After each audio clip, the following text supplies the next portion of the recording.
Hey, welcome back, everybody, to the Crew Cast. Back for kind of an action-packed one, Cole. We got a lot to talk about. We're going to pack a lot in on several different guys into this Crew Cast. I'm Jason Sukamel. That's Cole Patterson joining me as always. I'll start off with some housekeeping. Just do us a favor and please like the videos, subscribe to the channel if you like the information. A lot of times we go more in depth on Orange Blood, so give Orange Bloods a check out if you haven't checked out orangebloods.com. But maybe most importantly, get you some prime shrimp. You see the logo at the top of the video here, prime shrimp. It's at primeshrimp.com. Use that promo code OrangeBloods. Get $20 off your first order. It's delicious. It takes about 5 minutes to cook. It's no cleanup really at all. You're just dumping out a pot of boiling water. Even I can handle that and not screw it up. It's so good. I'm having to constantly fight my kids off from eating all of my prime shrimp. I've talked about it before. It's fantastic. It's nice to plug a sponsor that you truly do enjoy, man. It's really good stuff. So if you haven't tried prime shrimp, perfect time to try it out. Get you some prime shrimp at primeshrimp.com. Okay, Cole, let's get into some recruiting talk, dude.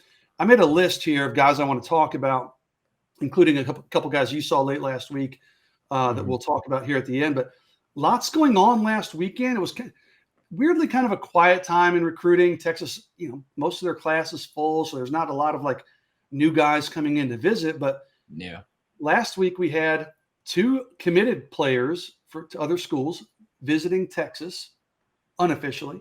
And then we had a couple Texas commitments visiting other schools unofficially. So I want to talk about that. And the big one everybody wants to talk about first is Colton Vasek, the defensive end from Austin Westlake. He was in town. He's always in town, but he was on the 40 acres for the Texas-Alabama game. He was at the Texas OU game last week, and he was retweeting and liking all this stuff about, hey, stay at home, go to Texas, pro-Texas. He's liking all this stuff. That gets people interested again. Then he shows up last week at the Texas-Iowa State game. A person close to him kind of told us about it. Nick Harris actually confirmed it with Colton himself, but a lot of times those visits aren't a big deal, but when you factor in all the other peripheral stuff, the fact that this is a second game he's been at, the liking of social media activity that's pro-Texas, it's a bit of an eye-opener, man, when he shows up for another game. I don't know, man, what's your read on the Colton Vasek situation? He's, of course, I should say, to lead off, he's committed to Oklahoma, of course, but your read on Colton Vasek being at the Texas game last weekend? Yeah, it's one thing to be at the Cotton Bowl and see Oklahoma play Texas, and it's another thing to a third game he's seen Texas play this year when you count the Alabama game earlier in the season. And Texas obviously just blew out Oklahoma. I was talking to somebody that knows him pretty well, and they said, he knows what he's doing when he likes and retweets all that social media stuff. So it's not like he's trying to hide any of that. And obviously, Brent Venables in Oklahoma has no visit policy that they try to enforce and all of that kind of stuff. So that's another layer that you have to factor in with him visiting and being at the Texas game, especially the week after they blow out Oklahoma. So there's definitely some things brewing there. I know we were both on campus in July, and he was hanging around Arch Manning a good bit. Obviously, they were together again this weekend. So he is committed to Oklahoma and everything. But I think we both feel pretty good about, something happening there. Maybe not anything imminent right now, but Texas has been chipping away. I know we discussed him and Braylon Shelby during the summer. If Texas could chip away at one of those two guys, it would be pretty big. And it seems like Vasek's the guy that they've honed in on the most out of that group right now. And it seems to be working. It probably doesn't hurt that Oklahoma's struggling on the field. I know they just got a win back in the win column and everything, but they've been struggling. He just saw Texas blow them out. So there's some positive momentum in Texas' favor. That's for sure. Yeah, I think Brent Venables is going to find out in short order, if he hasn't figured it out already, that no visit policy doesn't work anymore, dude. That was fine back like when Mac Brown first arrived at Austin, back in especially with especially moving to the SEC here in the future. You throw that out. Yeah, exactly. It's a cutthroat recruiting world nowadays, dude. And I mean, these kids have other opportunities. They got NIL money, so they can kind of, they hold the cards in a lot of ways. But, you mentioned the Arch Manning thing. That's something I didn't mention. Of course, Arch was in town last weekend, which is a big story in itself. But there's not a lot to say about Arch. I mean, he's locked in. He's been to Austin a bunch. But, yes, anytime you get Arch Manning in town, it's big. But you said it. Colton and Arch hung out a lot when they were in town this summer for the pool party. They were really stuck together this last weekend. I think they hung out, of course, at the game, even after the game. So having Arch working on Colton Vasek and I'm other Texas commitments that were at that game, I think it really helps in for Texas here. And you mentioned Oklahoma struggling, I think, is opening some doors for Texas. Now, yeah, am I expecting Colton Vasek, to flip his commitment this week? No. Next week? No. Do I think Texas has a really good shot of flipping him closer to signing day in December? I do. In fact, if I'm forced to make a pick right now, I think Colton Vasek ends up in this class. I think Texas has done a good job. Like you said, he knows what he's doing when he's doing those tweets and those likes and things. And maybe it's just a teenager having a little bit of fun, but usually there's some truth to those things as well. And he's an Austin kid. He's got a couple former teammates on the Texas team. I've heard there's a couple people close to him really pushing for Texas. So I don't know. There's enough signs there, and just enough measurements, if you will, on the Texas side of the scale, enough weights on the Texas side of the scale. I think that thing's tipped in Texas's favor, despite Colton saying publicly, no, I'm still committed. Yeah, Oklahoma's going to turn it around. I still have faith in them. I think it's going to work out for Texas in the long run. But for sure. And then real quick, like I said, he's been there for 3 games, at least 3 Texas games. And you can probably write off the Alabama game, him being in Austin and wanting to watch a big game, and can even write off the second one to, Oklahoma playing, obviously where he's committed and being a rivalry. But this, they say three times a charm and third time's a charm and everything. This is the 3rd time he's seen Texas playing. I don't think you can write it off as a coincidence anymore. Yeah, the first one, in fact, the Alabama game, when I reached out to somebody close to him, I said, hey, is he going to the game? This person responded and said, yeah, but it's Alabama playing in your backyard. No big deal. One-time deal is what they said, as a matter of fact. Then he goes to the Texas OU game. Okay, he's committed to Oklahoma. Oklahoma was the host team, so they invited the recruits. So he got tickets from Oklahoma. You totally understand both of those, right? But for him to show up at Iowa State, not the biggest of games. And Oklahoma had a home game as well. I know he played on Friday night, but Oklahoma also had a home game. Yeah. But him showing up for Iowa State when Arch Manning's there, I don't know, man. That one to me seemed like it meant something probably even more so than the other visits. So let's transition to another guy called Jelani Mcdonald, listed as an athlete. Texas is recruiting him as a defensive player, kind of a hybrid linebacker, DB, out of Waco Connolly, committed to Oklahoma State. Texas just offered him last week, and he comes in for the Iowa State game. I talked to Jelani, so I'll go into a little more detail here in a second. But, your kind of thoughts or what you know about Jelani, just if you've seen him, just kind of your thoughts on Jelani as a player, and just kind of where things stand with him. Yeah, obviously, like you say, he's an athlete, so you kind of use him a little bit at different positions. And, he's committed to Oklahoma State, and I feel like Oklahoma State does a really good job of evaluating talent, developing talent. So if they have an Oklahoma State offer, especially in that region of Texas, seems to point to pretty good things. Like you said, he was just down at Texas, and I know you talked to him. I was exchanging some messages with him after the game, and he's kept talking about how much he loved Austin, how cool it was down there, how cool the game environment was. He was at Waco Connolly. I know they're recruiting Kobe Black there, the 2024 DB, and obviously Trey Wisner was down there last year before he transferred to DeSoto. So there's some connections there and in that program and everything like that. But he's currently committed to Oklahoma State, but it's another guy that's committed elsewhere that if Texas continues to make a push, I wouldn't be shocked if he makes a flip as well. Yeah, I think my prediction, this would be the first place I'm making it officially, but I think he's going to flip at some point. I don't think it's going to be right away. I think it's like similar to Colton Vasek. I think he winds up at Texas. I think it takes a while after talking to him. You mentioned former teammate Trey Wisner. Trey was at the game this weekend. He knows Darian Gillette, the Texas linebacker commitment. Both those guys were saying, hey, come on to Texas. Let's flip your commitment. And he said it gave him something to think about. He talked to Arch Manning, loved the atmosphere, loved the experience, loved the game. I did ask him, too. I said, hey, you're in Waco. Austin's a heck of a lot closer than Stillwater. Does that make a difference, or do you really care about that? And he goes, it does make a difference. And he said, especially to his mother. And he said his mom will play a part in his eventual decision. So just a lot of things that seem to favor Texas in this one. He does, we kind of talked a little bit off the record, so I don't want to get into too specific there. But right now it's still Oklahoma State. Texas is playing catch up, but I expect Texas to pass them up here at some point. He hasn't taken a Texas official visit yet.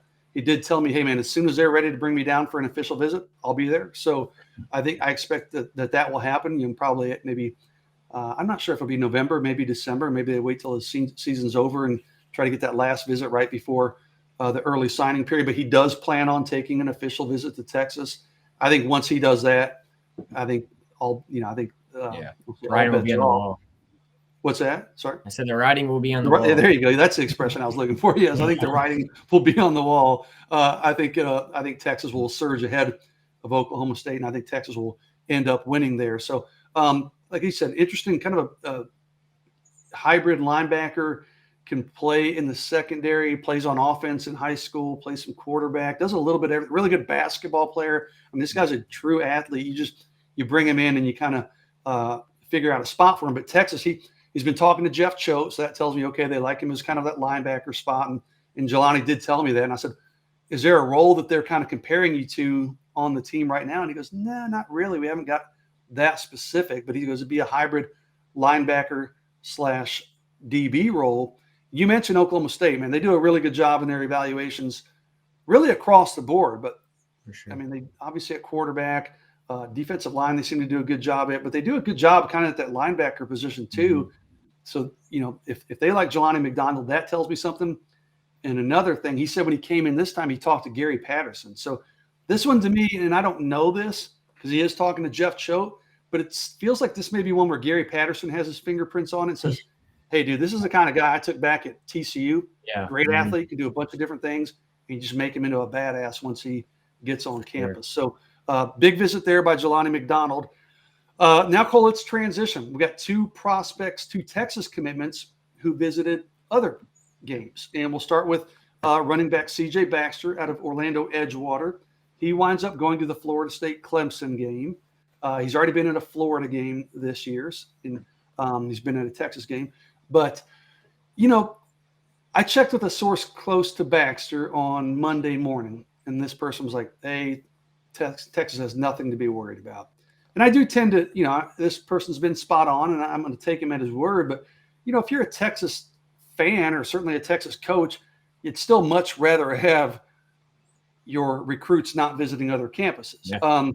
And Baxter was a one-time Florida State commitment. You can't forget that. So I don't think Texas is in jeopardy of losing Cedric Baxter. I think he's still solid. I think the people I talked to think he's still solid. But the more visits he takes, the more you got to keep an eye on it. And like, there's some talk that he might go back to Florida State for an official visit. I mean, who knows? Maybe Florida, maybe some other places. He's only taken the one official to Texas. So, you know, it's a situation we're watching, but I'm not ready to tell Texas fans like, hey, be on alert or hit the panic button. I'm not saying that, but it's definitely a situation worth monitoring, I believe.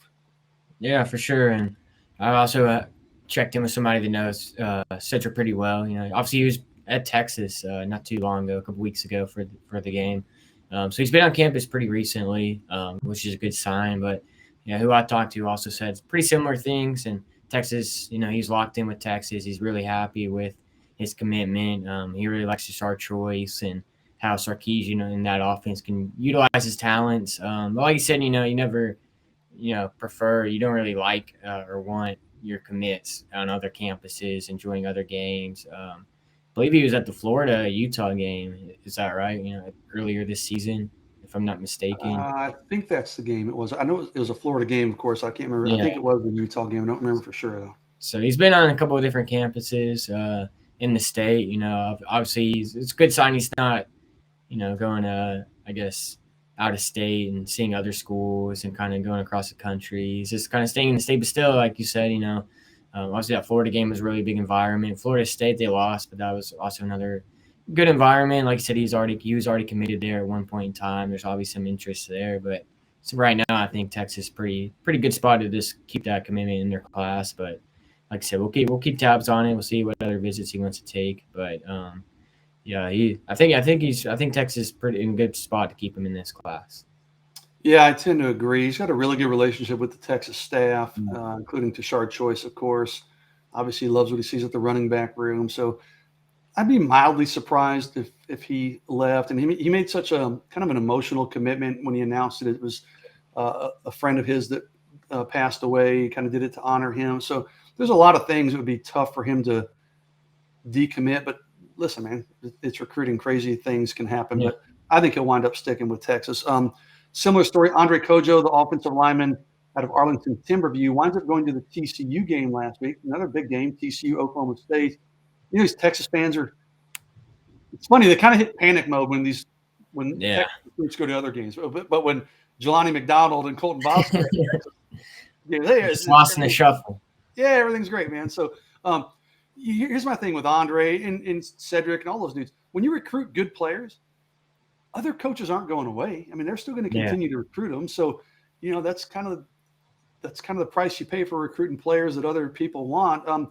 With Andre, I did reach out to him this week. I haven't heard back. I'm going to try again. And you know what? In fact, I think his mama, we met. Mama watches our videos. So Mama Kojo, if you see this, shoot me an email at Jason@OrangeBloods, because I want to just get a comment on.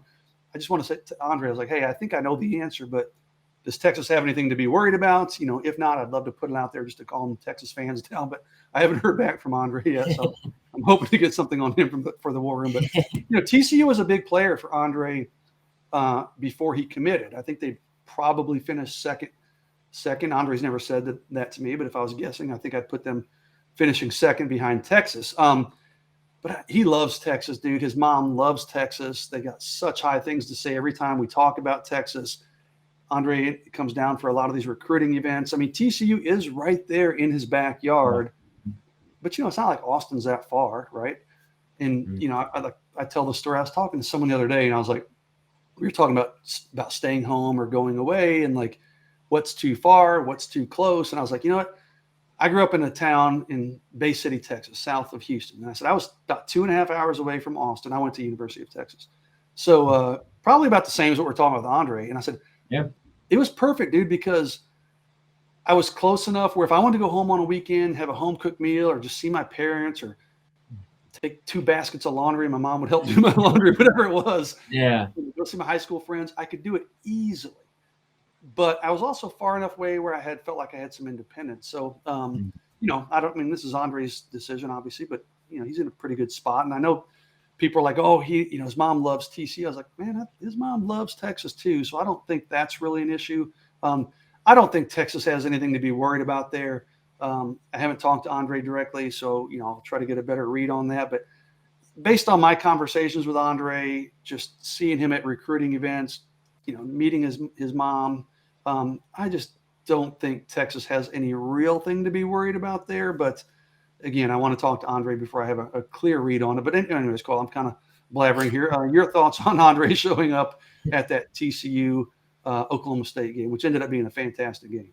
Yeah, I mean, like you said, TCU is right in his backyard. Why not go see a top 15 matchup right down the street, pretty much from your house, and to take in a good game? And like I said, it was a good game. It went into overtime. TCU won. I wouldn't say TCU is like not a factor in any way, shape, or form, but I'm with you. I don't think Texas really has anything too big of a concern to worry about. I think Texas is in a good spot. Obviously, he's been, like I said, on Texas campus for multiple times. He's close with Connor Stroh and all the other offensive line commits. So barring anything crazy, I think similar to Baxter, I see Coach O sticking in his class as well. Yeah. Transition again here. I'm going to talk about an uncommitted guy here, Cole. Derek Hunter is a defensive lineman at a Hines Community College, which is interesting. You don't really hear as much about JUCO recruiting anymore with the portal, but Texas put an offer on the table for Derek Hunter. Former A&M, weirdly, came in as a defensive lineman at A&M, moved to offensive lineman, then transferred to Hines Community College. He's now back at defensive lineman, a defensive tackle, playing pretty well. Texas put an offer on the table for him. I think it was on Friday. I think it was late last week. And I did talk to Derek this week, and really interested in that offer. Tennessee's another major player there. He's going to go visit Texas. He said probably in December. Well, actually, he told me he wants to take an unofficial visit and then come back to Austin for an official visit in December. So he's a guy, there's some time on that one. We'll keep tabs on him, but big defensive lineman. And it kind of makes sense. I mean, Texas could lose Tavondre Sweat, could lose Moro Ojimo, could lose Keandre Coburn, 3 senior interior defensive linemen. So they've got some young guys on campus, but some veteran presence, some a guy that's played some wouldn't be a bad idea. So keep an eye on Derek Hunter as a possible JUCO target for Texas in this recruiting class as well. And Nicole, I want to wrap this one up. I want you to talk here. I'm going to pipe down and let you take center stage. I know you saw a couple guys last week, one big Texas commitment, one huge Texas target that we all love, and then the visits you're going to take this week. I'm going to hand the mic over to you, so to speak, and let you kind of bring us home. Yeah, for sure. First, I just want to piggyback off of you real quick. You're talking about the JUCO offer from Hines Community College. It's obviously in Mississippi, Bo Davis has his fingerprints all over that one.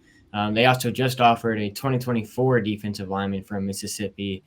Bo Davis extended an offer to Jeffrey Rush Jr. He's a top 200 player in the class, 4-star defensive lineman.